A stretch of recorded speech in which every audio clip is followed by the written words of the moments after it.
Greetings, family, friends, and survivors. It wasn't too cold last night. A little frost on the log deck. Well, it is 10 minutes after 1, and solar noon for us today is 11:55. And I'm standing at the location of where the solar array is going to go for Dad's house. We got the metal roof on. It was used roofing, and the people that installed it originally installed it with ring shank nails with rubber washers, and they nailed them right through the crowns, which is exactly the wrong thing to do. But that's the reason why their barn roof failed, and I ended up with the roofing, because they just replaced it all and installed it right. I don't even think they put Antisiphon on. I think they went with lock seam.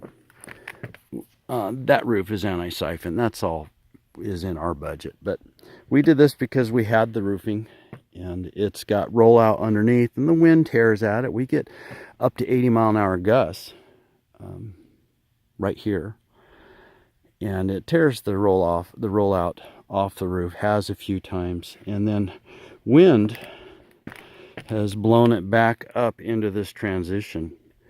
And so, since I'm putting the solar array up here permanently, I thought I'd put something on that was a little more long-lasting than roll-out roofing. So we put a new aluminum flashing down and tucked the metal up all the way up to the old transition flashing, and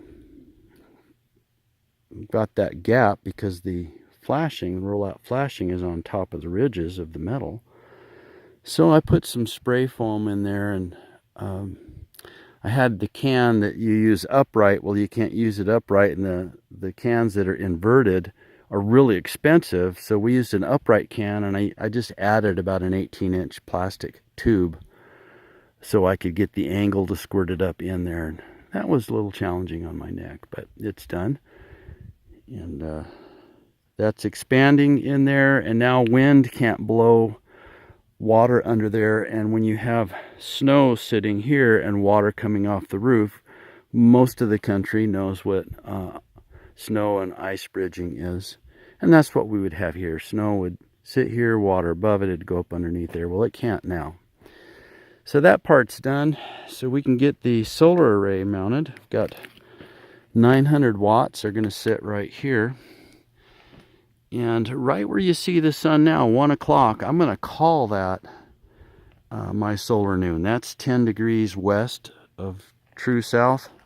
And that's good because this time of year, the sun right now is rising right there. I can't see my hand, yeah, right there. But in the solstice, the 21st of December, it's going to be right there. So my best sun is my afternoon sun. That dark time of the year. So the rest of the year doesn't matter. The days are so long, it's just not going to be an issue. But around that solstice, about 30 days each side of the winter solstice is really tough around here because of the weather and the sun at such a low angle, and there's so much atmosphere for it to look through. It's at such a shallow angle that you have days where you have zero solar gain. No matter how big your solar array is, you've got zero production. Sounds impossible, but it happens. So I think this is looking pretty good. Now it's ready for weather, and that's a good thing. So folks, have a very, very blessed day. I am.